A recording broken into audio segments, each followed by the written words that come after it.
No puedo decir cuándo ocurrió lo que voy a contar, tampoco dónde ocurrió, no puedo revelar ni un solo detalle de mi identidad, ni nada. Fui militar, cabo, como muchos otros, nunca hice nada especialmente importante ni heroico, yo simplemente hacía lo que se me ordenaba sin preguntar, igual que todos.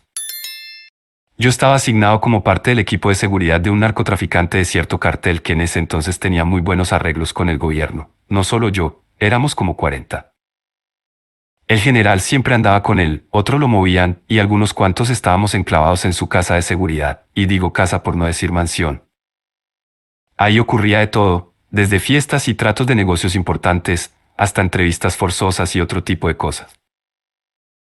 El lugar tenía una piscina, un enorme jardín, una estancia principal de 3 pisos, equipada con todo lo necesario como para no tener la necesidad de salir para nada por meses.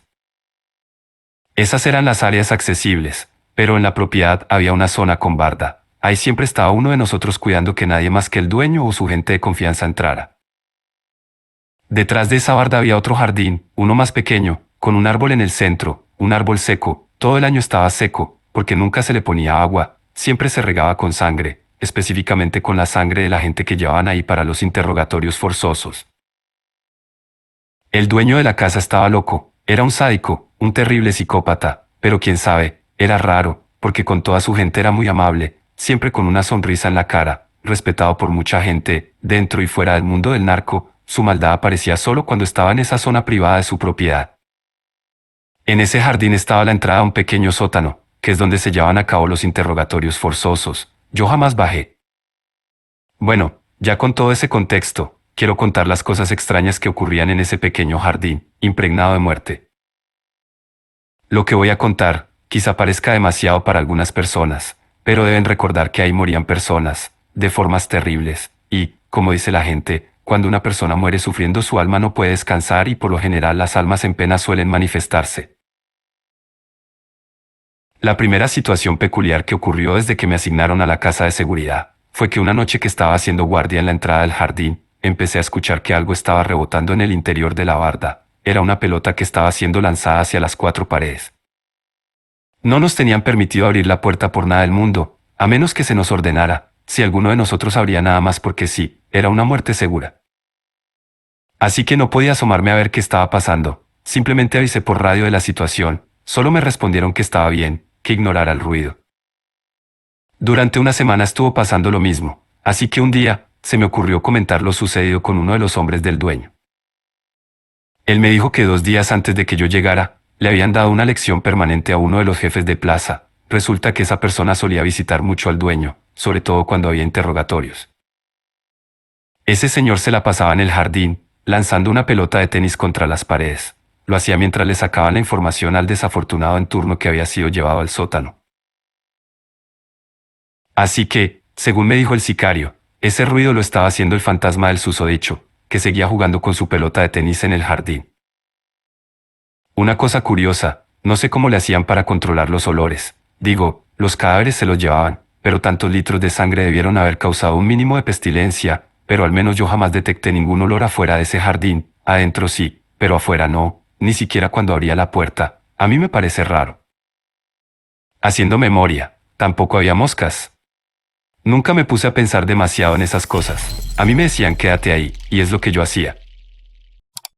En cuanto al árbol, sí llegué a verlo en varias ocasiones. Lo que pasa es que, cuando interrogaban a alguien de quien se sospechaba que podrían intentar rescatarlo, nos asignaban a 2 o 3 dentro del jardín, para que en caso de que alguien lograra matar a todos los de afuera y llegar hasta ahí, recibirlo con una lluvia de balas.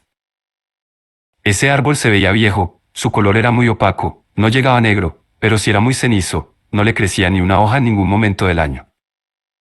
Su tronco yo calculo que medía 1 metro de diámetro, y de alto, se me hace que unos 10 metros, más o menos. Se podía ver desde el estacionamiento. Había otro detalle alucinante, el árbol estaba encadenado, no amarrado con mecate, encadenado con grilletes de acero, y grandes candados que sujetaban el árbol a 4 gruesos postes de concreto que estaban como a 1 metro del tronco. Nunca me atreví a preguntar para qué eran las cadenas, pero claramente el motivo de que las tuvieran no era nada bueno. La vibra que emanaba ese árbol era incómoda, se me complica un poco explicarlo con claridad, pero no era agradable. Si te acercabas demasiado podías sentir como si algo te estuviera oprimiendo el pecho, hasta la temperatura del aire era más baja cerca del árbol. Nunca había que darle la espalda a ese árbol, era mala idea, porque cuando no lo mirabas de frente, sino que lo mirabas de reojo, podías ver personas paradas alrededor del árbol, viendo hacia el suelo, dando la espalda. En cuanto volteabas a ver el árbol directamente, esas personas desaparecían. Pero si volvías a darle la espalda al árbol y de nuevo lo mirabas de reojo, esas personas ya las veías más cerca y ya no miraban hacia el suelo, sino que te estaban observando fijamente. Una cosa espantosa. Se decía que si hacías eso muchas veces las personas esas te terminaban alcanzando y te mataban ahí mismo. Me dijeron que llegó a pasarle a 3 cabos, pero yo nunca vi nada. En varias ocasiones, no sabría dar la cifra exacta, pero si fueron más de 10 veces, me tocó ver cómo regaban el árbol. Era una cosa grotesca. En cuanto acababan los interrogatorios, mandaban llamar a uno de los jardineros del dueño. Esa persona bajaba al sótano y luego subía con 1 o 2 galones llenos de la sangre del interrogado.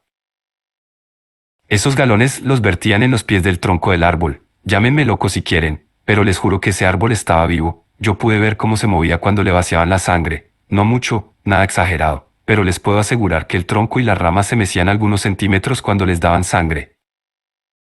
El dueño tenía una relación ciertamente rara con el árbol. Le hablaba, lo acariciaba, no dejaba que nadie hiciera contacto físico además de él. Una vez me tocó ver cómo le dieron un tiro a un sicario. Él era nuevo, estaba fumando en ese jardín, yo estaba cuidando, había interrogatorio. Ese tipo, cuando ya se estaba terminando su cigarro, se le ocurrió lanzarlo al pasto, cerca del árbol. En cuanto el cigarro hizo contacto encendió la hierba, inmediatamente avisé por radio para que trajeran agua y evitar que el fuego se saliera de control. Literalmente pude ver cómo el fuego rodeó el árbol sin tocarlo, las llamas le sacaron la vuelta, yo no lo podía creer. El dueño tuvo que salir del sótano, estaba de muy mal humor, odiaba interrumpir los interrogatorios, preguntó qué pasó y yo simplemente le dije. El señor sacó su arma y mató al sicario, así, a la brava, sin miramientos ni titubeos, no le gustaba que se metieran con su árbol. Las veces que me tocó hacer guardia toda la noche afuera del jardín, era normal escuchar gritos que provenían del interior. Eso sí estaba raro, porque los gritos de los interrogatorios no se escuchaban, el sótano estaba bien equipado para que ningún sonido pueda escapar de adentro. Así que definitivamente no era normal que se escucharan gritos, además que esos gritos solo se escuchaban cuando no había interrogatorios, no tenía sentido. Nosotros, el ejército, estuvimos brindando seguridad para ese narcotraficante por algunos años. Las cosas cambiaron cuando se terminó el sexenio, el nuevo presidente hizo tratos con otro cartel y nos movieron. Yo no duré mucho tiempo después de aquel sexenio.